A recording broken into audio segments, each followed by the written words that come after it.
La vérité si je m'en plus, le podcast qui en finit avec les clichés sur les séfarades, par Elisa Azegui-Burlac et Myriam Levin pour RCJ. Aujourd'hui, c'est un épisode un peu spécial à nos yeux, car c'est le premier épisode que nous enregistrons après le 7 octobre 2023 et les massacres perpétrés par le Hamas contre des civils israéliens, dont certains sont toujours pris en otage à Gaza.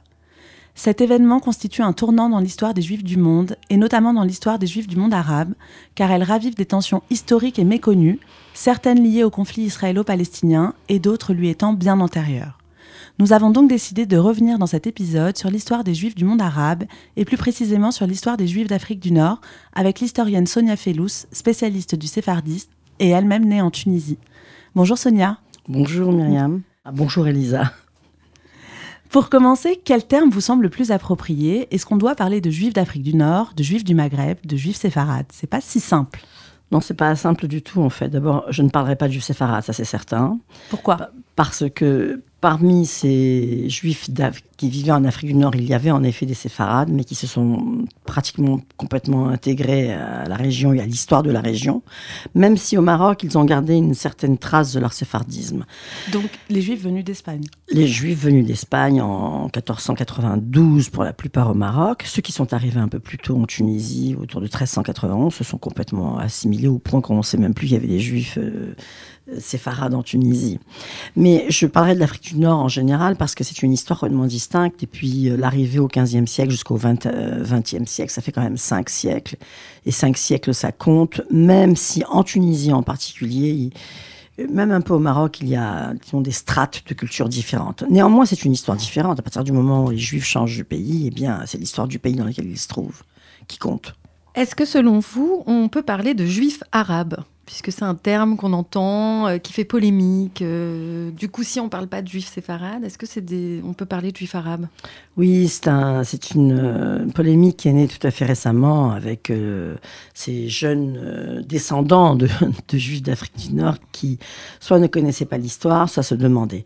En vérité, on pouvait parler de Juifs arabes à l'époque pré-Mohammed et même au moment de l'arrivée de l'islam, puisque ces Juifs vivaient en péninsule arabique et qu'ils avaient adopté les mœurs des Arabes, c'est-à-dire des nomades, la langue arabe, etc.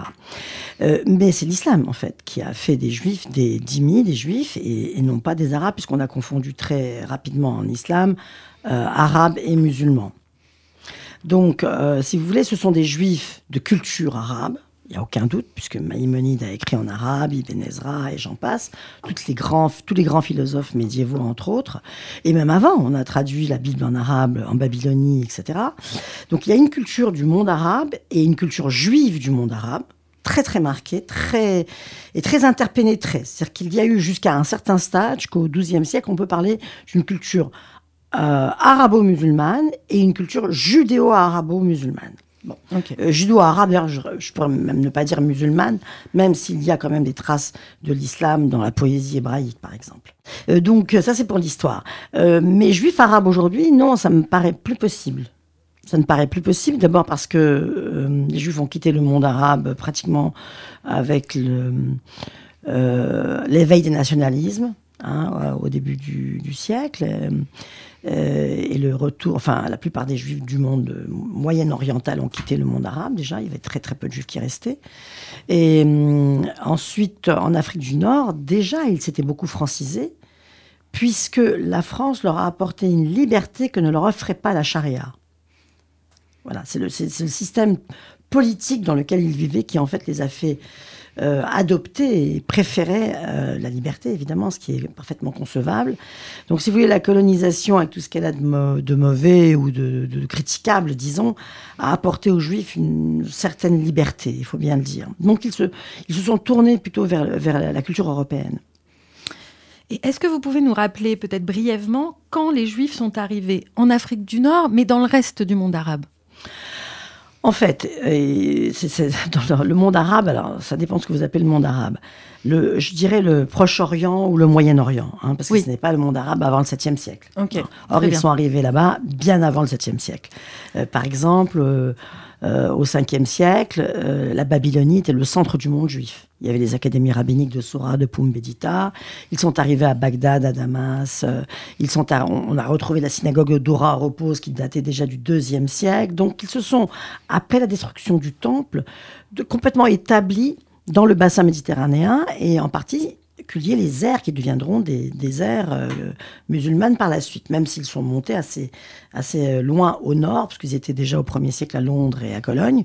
Mais disons qu'ils ont occupé une vaste zone en créant une espèce de réseau de communautés juives autour du bassin méditerranéen d'abord, mais aussi le long des fleuves pour créer des réseaux commerciaux. En fait, c'est un peuple qui s'est sédentarisé de manière un peu nomade, j'ai envie de dire. Vous voyez, c'est-à-dire qu'il y avait des communautés sédentarisées, mais qui permettaient une espèce de communication internationale, tant et si bien que ça a permis aux Juifs, en effet, de jouer les intermédiaires entre ces nations, aussi bien à l'intérieur du monde arabe, quand il s'est étendu, qu'avec les chrétiens.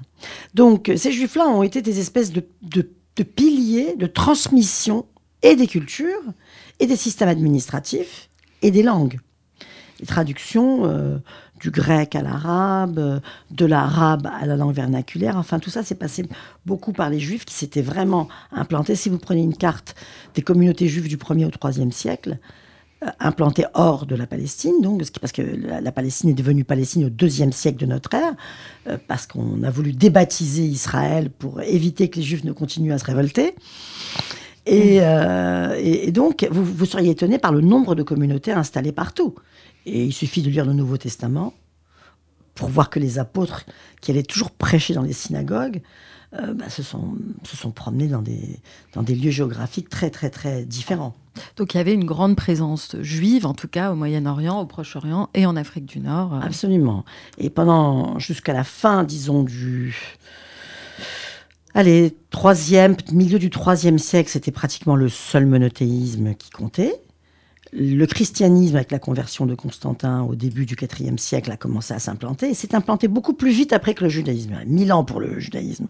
Et à peine 2 siècles pour le christianisme. Et c'est à ce moment-là que la situation des Juifs a commencé un peu à s'envenimer, avec le triomphe du christianisme.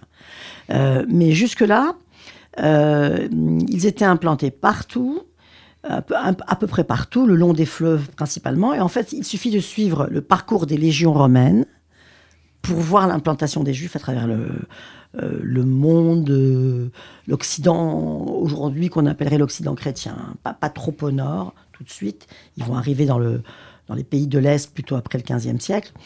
Mais disons dans l'Occident que nous connaissons, l'Europe actuelle, la Méditerranée en général, l'Afrique du Nord et bien sûr le Proche-Orient. Et on peut dire que les communautés orientales ont vécu 2000 ans sur le même territoire, il faut bien le dire. Vous l'avez dit que la fin, en tout cas, de cette présence, c'est au moment des nationalismes. Peut-être on peut rappeler, en tout cas. Absolument. Parce que il y a eu une présence, mais aujourd'hui, ils sont moins présents. Alors, aujourd'hui, ils sont absents. Ils ne sont pas moins présents, ils sont absents. Et quand ils sont présents, c'est vraiment en très petit nombre. Minorité.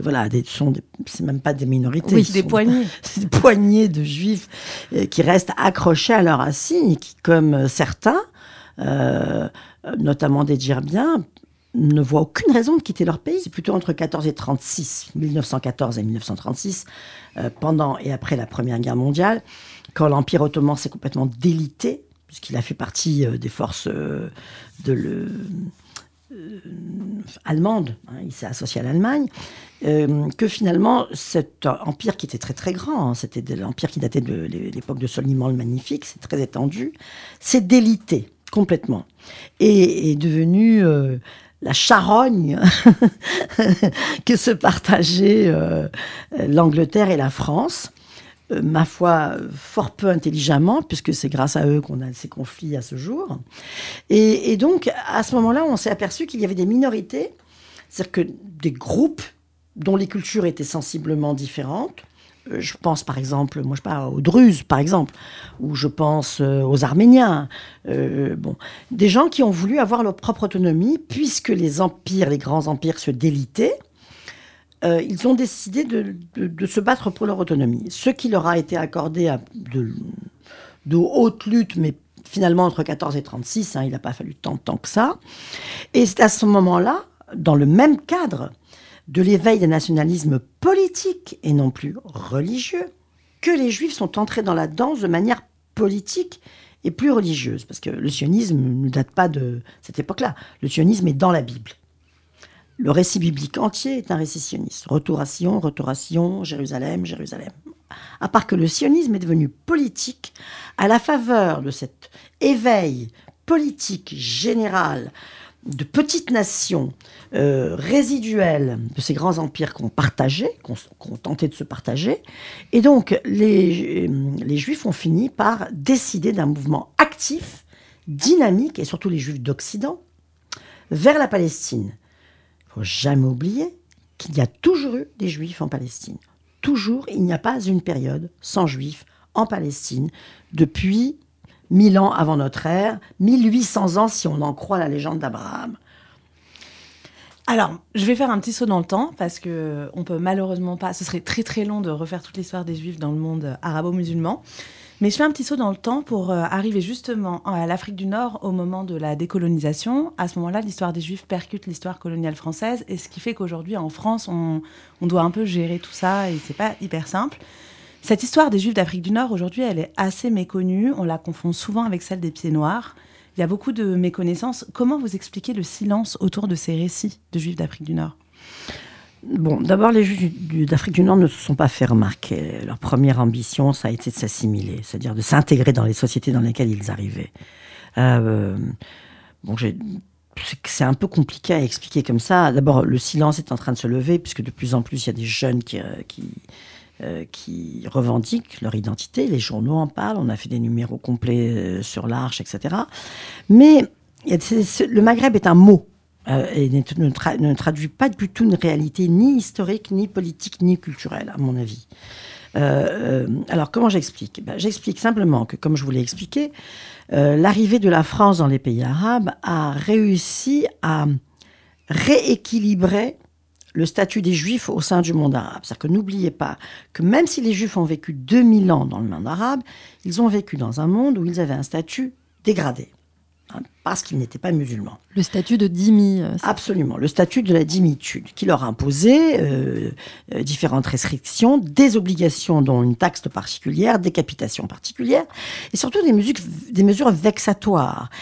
Et c'est pas tellement les mesures vexatoires, c'est qu'elles pouvaient être appliquées à la tête du client. C'est-à-dire qu'en fait, c'est pas seulement le calife qui pouvait être plus ou moins tolérant, mais c'est aussi le petit fonctionnaire local qui pouvait exiger. Donc chaque juif se sentait un peu pris à la gorge et donc se devait de faire vraiment mine basse devant les musulmans, quoi qu'il arrive. Moi, je me souviens encore de mon père. Chaque année, quand il devait payer la patente commerciale, il flippait au sens propre. Il ne savait pas à quelle sauce il allait être mangé. Et vraiment, c'était une angoisse. Et je me rappelle de semaines difficiles à la maison. Parce qu'il s'angoissait. À Tunis. Bon. Et ça devait être le cas partout. Mais quand la France est arrivée, évidemment, avec les écoles de l'Alliance, avec la philanthropie juive, il ne faut pas oublier la philanthropie juive quand même, qui a apporté les hôpitaux, les écoles, qui a sorti les gens du ghetto, etc. Il y a eu un mouvement d'association... de sympathie énorme pour la France. La France qui était le pays des droits de l'homme, n'oubliez pas. Oui. Et ça ne datait pas seulement de l'arrivée des colonialismes, ça datait d'un peu avant, parce qu'on a appris, il ne faut pas croire que les Juifs d'Afrique du Nord étaient des gens qui étaient dénués de connaissances. Ils savaient beaucoup de choses, il y avait des voyageurs, il y avait des gens érudits partout, et ils savaient qu'il y avait des endroits, en tout cas, où un Juif pouvait être un citoyen égal. Donc, il y a eu cette espèce d'espérance. C'est un espoir presque messianique, Oui. d'espérance de devenir un citoyen égalitaire. Tant et si bien que, vous dites collusion, c'était pas partout la collusion. Par exemple, au Maroc, il y avait une fidélité au roi, parce que n'oubliez pas que les Juifs étaient les vassaux du roi, ils dépendaient directement du roi. Donc il y a eu une fidélité pour le roi absolument incroyable, et D'autant que Mohamed V a commencé à sérieusement s'occuper d'améliorer la situation des Juifs, il a compris son intérêt. Donc il y avait ça. En Tunisie, il y avait des gens qui étaient extrêmement nationalistes, qui voulaient la liberté de la Tunisie, qui croyaient au destour, qui croyaient qu'ils auraient un destin égal à celui des musulmans, parce que c'était des citoyens. Ils aimaient leur pays. Ils étaient tunisiens au fond de l'âme, marocains au fond de l'âme. Algériens, c'est un peu une autre affaire. Bon, l'Algérie, c'est un peu différent. C'est un peu différent parce que les Juifs d'Algérie ont obtenu la citoyenneté. Bon. Et donc là, ça change beaucoup de choses. Parce que d'emblée, ils étaient finalement différents. Pas les autres. Et beaucoup de clichés, d'ailleurs, je pense, en tout cas sur l'histoire des Juifs d'Afrique du Nord, viennent de l'Algérie, en fait. Absolument. En France, on est très imprégné, en fait, de ce qui s'est passé en Algérie. Absolument. Voilà. C'est-à-dire qu'on confond un peu toute l'histoire. On croit que les Juifs étaient des Français. C'est pas vrai. C'est pas vrai. Ils n'étaient pas des Français. Et non seulement ils ne l'étaient pas, mais pour beaucoup, ils ne souhaitaient pas l'être. Et quand ils souhaitaient l'être, c'est pour sortir de ce statut instable qui était le statut juif en pays arabe. Hein. Le problème des Juifs d'une manière générale dans l'histoire, c'est l'instabilité des pouvoirs. Les Juifs vivent toujours mieux dans un pouvoir stable. Alors, le problème du monde arabe, c'est comme vous le savez, il a été pas mal agité. Mais finalement, si vous regardez bien, pratiquement le pouvoir a été le plus stable en Tunisie depuis l'avènement de la dynastie des Hafsides, au XIIe siècle, jusqu'au XVe siècle. Puis après, relayé par le pouvoir des Ottomans, qui se sont autonomisés eux-mêmes de l'Empire ottoman. Et on a eu des pouvoirs assez stables, ce qui a permis aux Juifs de Tunisie de vivre de manière plus sereine, du point de vue historique, avec moins de pogroms, même s'il y avait des vexations, etc., le statut de dhimmi ne varie pas. L'islam ne tolère pas qu'un non-musulman ait le même statut qu'un musulman. C'est culturel. Mais ce qui paraissait normal pendant 2000 ans a commencé à apparaître absolument anormal quand on a compris que certains juifs avaient les mêmes droits que d'autres citoyens dans d'autres pays. Voyez ?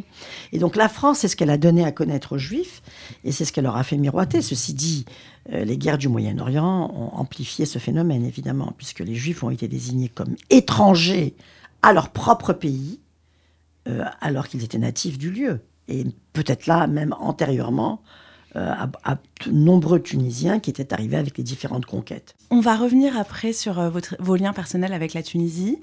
En attendant, vous avez choisi un morceau de musique qui évoque pour vous, je crois, votre enfance ou vos liens avec la Tunisie. Vous pouvez nous dire quel morceau et pourquoi ? Alors, vous parlez d'abord du morceau arabe, j'imagine. Oui. Alors, Oulaya, c'était la chanteuse favorite de ma mère. Elle n'est pas connue tellement dans le monde arabe, elle est très connue en Tunisie surtout. Et il se trouvait qu'en plus, j'étais dans la classe de sa fille à l'école française, et qu'on était amis. Donc, on allait goûter les unes chez les autres. Et je me souviens très bien que ma mère avait une soirée, un mariage, et elle était allée chez Oulaya, la chanteuse, qui avait une très belle maison derrière chez nous, et que celle-ci lui avait prêté une parure et une robe pour qu'elle... C'est l'époque des grandes choucroutes. Et donc, ma mère, qui aimait déjà la chanteuse, appréciait la femme, qui était une femme libre.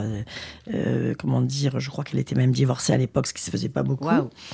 Et une très gentille femme que je connaissais bien. Donc j'ai choisi ça parce que ma mère adorait ce morceau et que par ailleurs, je l'ai écouté moi-même parce que j'avais plus écouté Oulaya, vous m'avez posé la question. Je me suis dit, mais attends. Il y en avait un autre que ma mère adorait, mais je ne l'ai pas retrouvé, Abdelhalim Hafez, mais j'ai trouvé Oulaya. Et donc ce morceau-là, c'est un morceau qui a bercé ma jeunesse. J'entends ma mère encore le fredonner à Tunis. La chanson s'appelle Menhabbish, je ne veux pas, Menhabbish.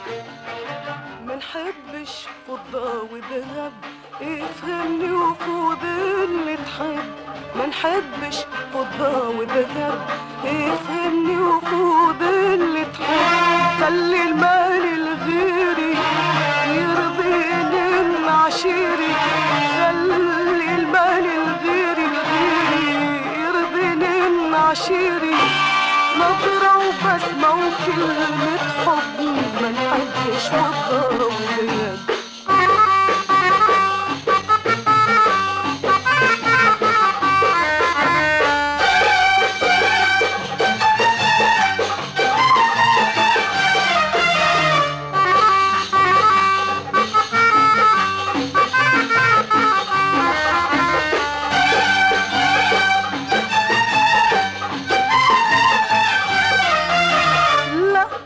قلت الحب عذاب ما عادت ثقة في أحباب لا لا لا لا لا ما قلت الحب عذاب ما عادت ثقة في أحباب لا لا ما قلت الحب عذاب ما عادت ثقة في أحباب لكن قلت الحب الواش حب بلاش سعادة لكن قلت الحب الواش حب بلاش سعادة وإذا تعاند أنا نعاند ننسى حبي نغلب قلبي إذا قلبك ندى خلي المال الغيري يرضيني العشيري Vous en avez parlé, hein. On voit que la place des Juifs, notamment dans ce qu'on va appeler ici le monde arabe, n'est pas aussi confortable qu'on pourrait le penser, en tout cas.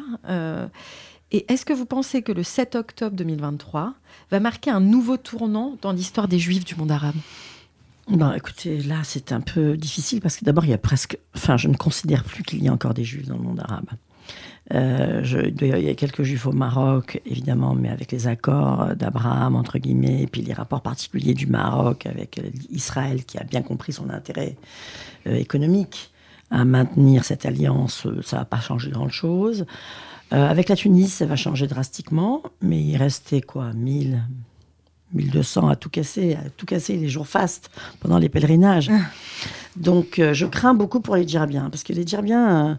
C'était le maintien d'une tradition ancestrale, c'était la garantie de la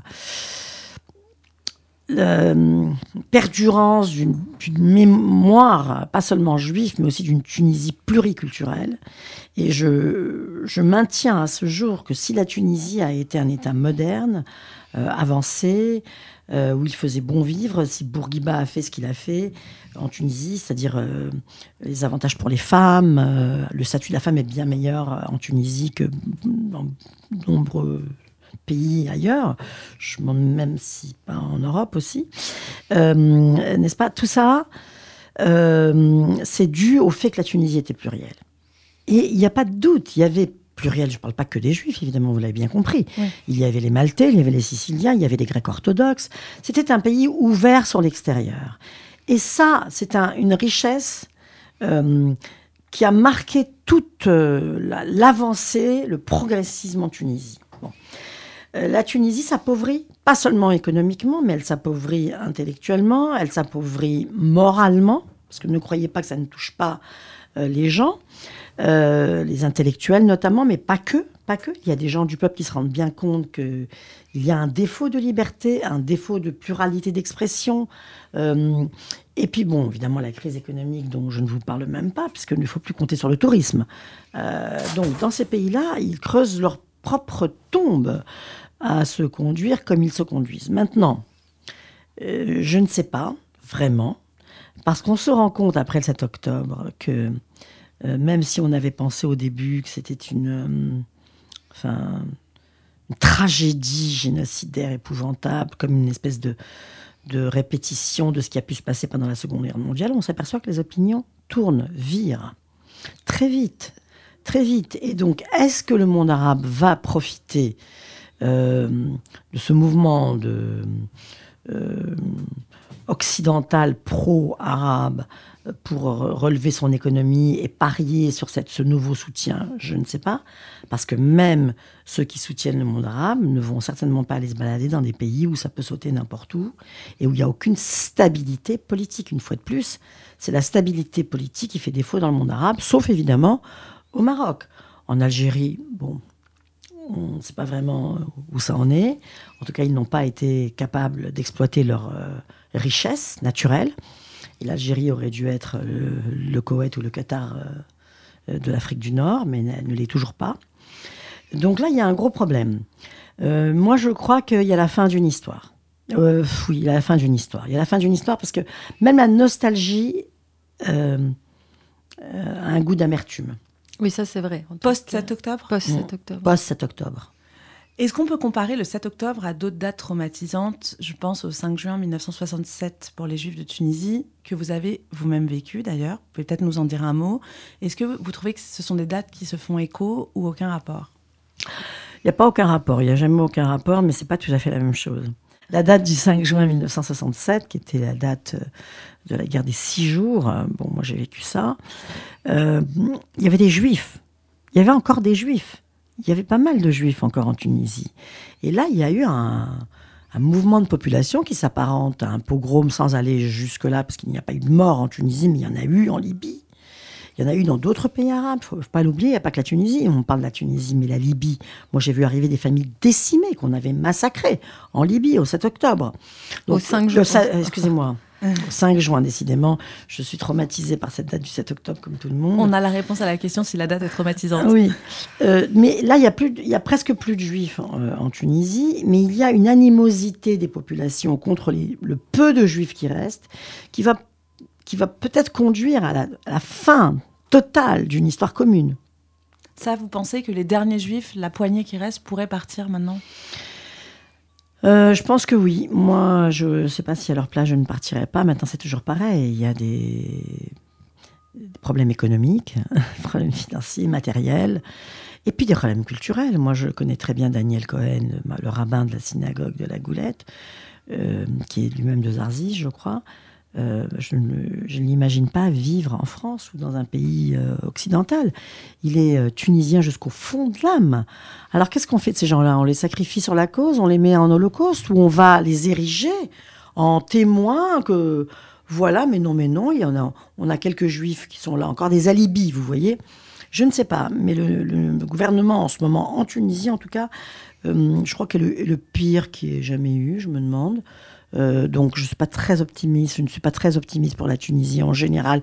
Et les Tunisiens musulmans aussi, hein, attention, hein, je pense à ces gens qui sont suffisamment éclairés pour voir dans quel mur ils foncent et qui n'ont pas le droit à la parole non plus. Moi j'ai beaucoup d'amis qui m'ont contacté dont je ne donnerai pas les noms pour des raisons que vous comprendrez et qui sont dans le désarroi le plus total. Le 7 octobre est une bascule, je crois, irrémédiable malheureusement, à cause du précédent historique. Est-ce que vous pourriez rappeler ce qui s'est passé après le 7 octobre en Tunisie et peut-être dans d'autres pays ?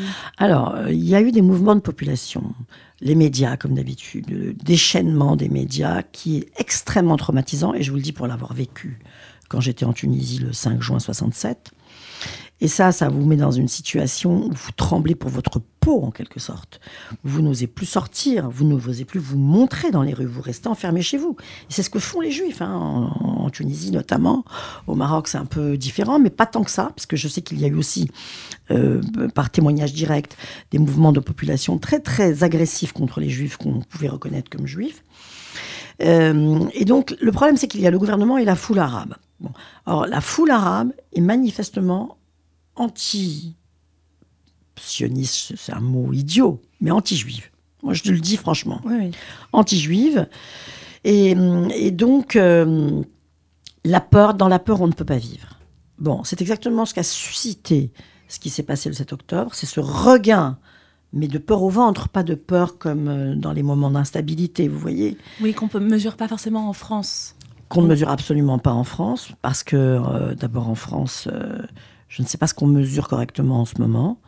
On est trop occupé par nos affaires internes, en ce moment en particulier d'ailleurs, et on fait passer en second plan les choses vitales pour la France, qui vont être vitales pour la France dans pas longtemps. Vous savez, je trouve qu'il y a une atmosphère de chaos général. Je suis absolument pessimiste. Je reviens d'Israël, j'y ai passé un mois. Après ça, je suis descendue à Cannes présenter mon film. Et on se demandait dans quelle ambiance on allait le présenter. C'était le festival du film juif Diasporama. Et c'est quoi votre film ? On a fait un film sur l'exil des Juifs de Tunisie, justement, avec Gilles Samama et Ruggiero Gabay. Et on a plutôt filmé l'histoire de pas de la Tunisie, des Juifs de Tunisie, mais de l'exil. Qu'est-ce que c'est que l'exil? Qu'est-ce que c'est qu'être un exilé? Même 2 générations après, vous êtes bien placés pour le savoir, même des jeunes gens qui se posaient des questions maintenant alors qu'ils n'avaient jamais mis les pieds en Tunisie, etc. L'exil, ça dure toute une vie, ça colle à la peau. Hein. Vous savez, les exilés d'Espagne, ils ont gardé leurs clés pendant 500 ans. Bon. Donc, c'était sur l'exil. Et on se demandait, parce que évidemment, quand on parle d'exil, on parle toujours de nostalgie, et on se demandait s'il était de bon ton de présenter encore ce documentaire où les gens parlaient comme c'était bon de vivre là-bas à une certaine période, mais qui parle aussi dans ce film-là de comment, du jour au lendemain, tout a basculé. Et c'est ça qui fait peur dans ces pays-là, et dans tous les pays d'ailleurs. Je vous rappelle que la nuit de cristal en Allemagne, dans le pays le plus civilisé du monde, où les Juifs avaient atteint, les degrés les plus hauts de la société, les intellectuels les plus renommés, etc. Il y a quand même eu... les nazis admettent 900 morts, je crois, mais 3000 morts en une soirée où on a brûlé tout, etc. Donc, l'Occident est aussi barbare que peut l'être l'Orient.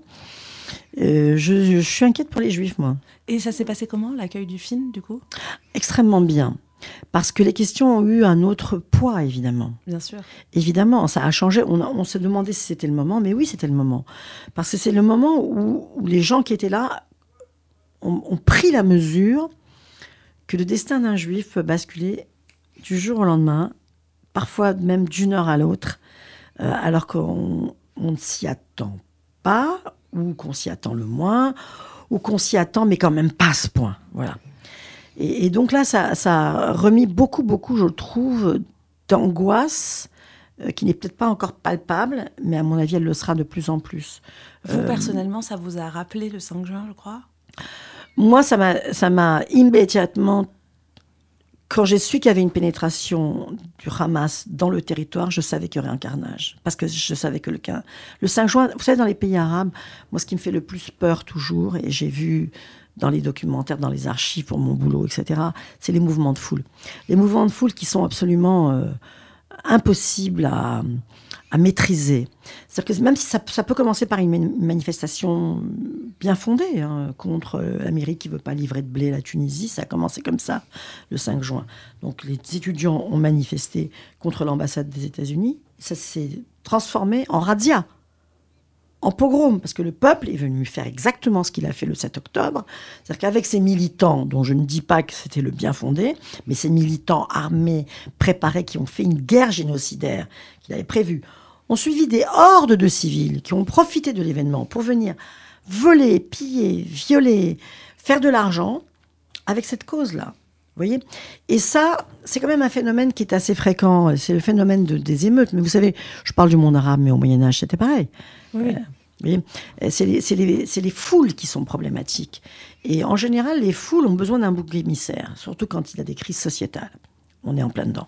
Vous avez parlé de la Tunisie. Je rappelle juste le titre de votre film qui s'appelle Du TGM au TGV et qui parle donc de l'exil des Juifs de Tunisie. Vous y êtes allé régulièrement, vous y voyagez régulièrement en Tunisie. Est-ce que vous continuez à y aller? Est-ce que vous continuez ce travail là-bas? Alors, je ne suis pratiquement, je crois, jamais allée en Tunisie en vacances, sauf pour y conduire mes parents. Donc, je ne suis allée en Tunisie que pour des raisons professionnelles. C'est comme en Israël. Ce sont des pays où j'aurais pu vivre, qui auraient pu être les miens, s'ils avaient voulu.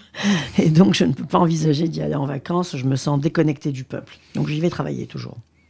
Donc, je commence à faire un inventaire en Tunisie pour la sauvegarde du patrimoine juif. J'ai vraiment organisé avec Jacob Lelouch, qui malheureusement nous a quittés, et l'association Dar al-Zakr à la Maison de la Mémoire, de très nombreuses activités, des colloques de 3 jours qui ont drainé des milliers de personnes. Je ne parle pas de centaines.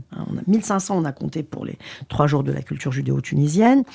On a organisé des colloques, on a organisé des conférences pour expliquer ce qu'est l'apport de la culture juive à la culture tunisienne, comment les cultures étaient imbriquées. J'ai fait ça pendant des années par militantisme pur, pour enseigner, parce que je dis toujours, je me répète, je sais, mais c'est l'ignorance qui est à la source de la barbarie. Donc j'avais cette espèce de rêve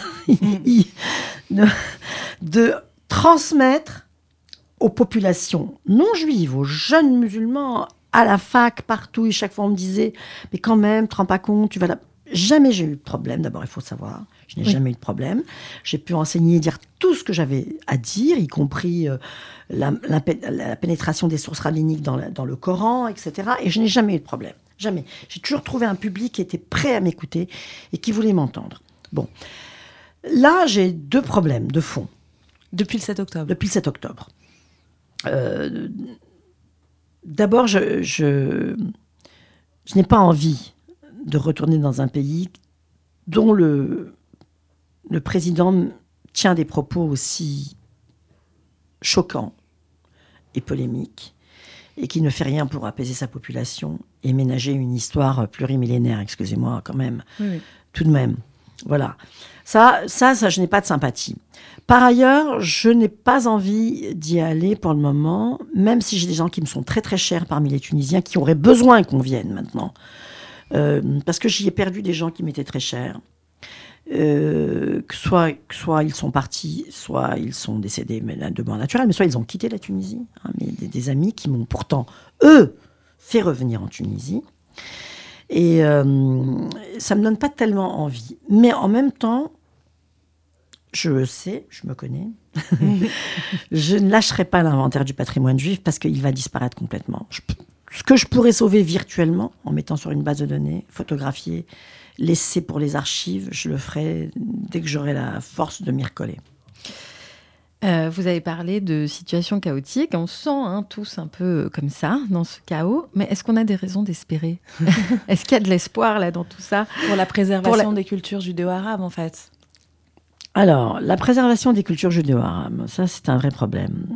D'abord, il y a des choses qu'on ne peut pas effacer. On ne peut pas effacer Maïmonide, on ne peut pas effacer El-Fassi, on ne peut pas effacer tous ces gens-là qui nous viennent, qui ont porté, qui ont été des porteurs de la culture arabo-musulmane, enfin plutôt judéo-arabe depuis le Moyen-Âge. Ça, on n'efface pas, et ça, malgré tout, le monde en est imprégné. Hein. Maïmonide, jusqu'à aujourd'hui, est considéré comme un des plus grands philosophes du Moyen-Âge. Bon. Ça, c'est un. On ne pourra pas défaire ce que la culture juive a apporté aussi à la culture arabe du point de vue populaire. La musique, les Arabes n'avaient pas le droit de faire de musique profane, la danse, le répertoire musical dans les mariages, etc. Ils ne savent même plus, mais tout ça, c'est même des paroles juives, où on dit qu'on attend le Messie, Raoul Journeau, etc. etc. Bon, on a laissé un impact. Le problème, c'est toujours pareil. Le problème, c'est l'ignorance. Or, je me suis battue pendant 20 ans, à l'époque où le président Ben Ali m'invitait régulièrement. J'y allais et je disais ce que j'avais à dire, c'est que les livres d'école n'enseignaient pas ça. Or, je le répète, je l'ai déjà dit, je l'ai déjà écrit, un pays une culture ou une identité qui ne sait pas de quoi elle est composée est une identité qui ne pourra jamais s'affirmer. Donc ces pays-là sont plus en danger encore que la perte de leur culture, parce qu'ils ne savent plus qui ils sont. Ils ne savent pas qui ils sont, et donc ils ne pourront pas se reconstruire correctement, ni même savoir qui ils sont véritablement.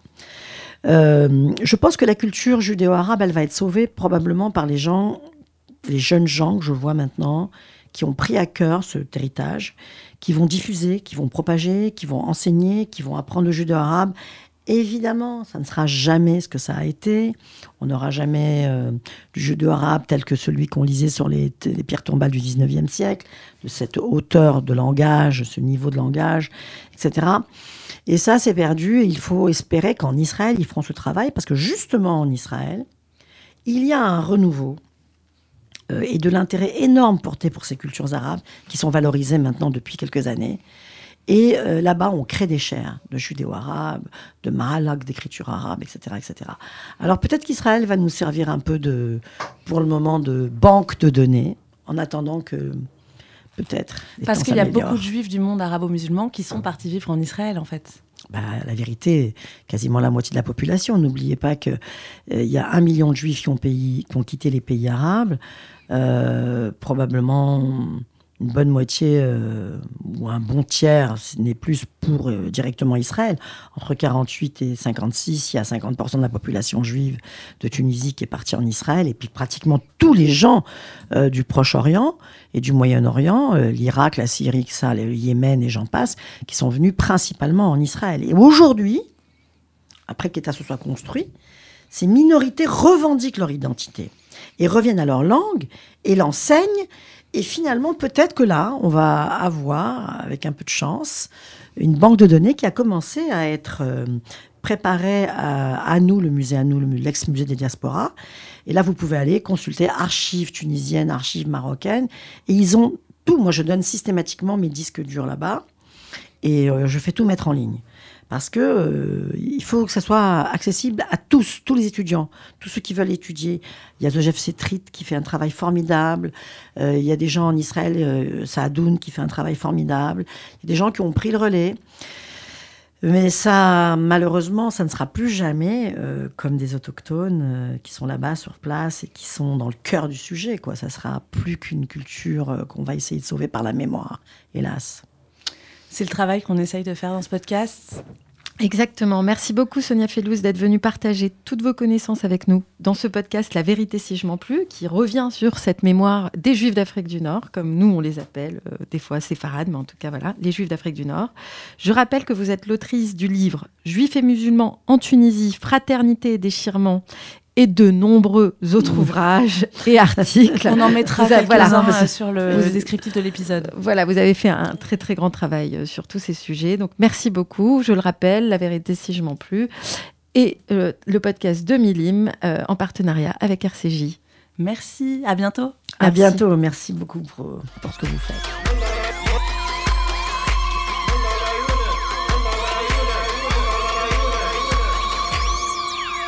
La vérité si je m'en plus est un podcast produit par Milim, de Elisa Azeguburlac et Myriam Levin, musique du générique Sarah Pérez, alias Charouk.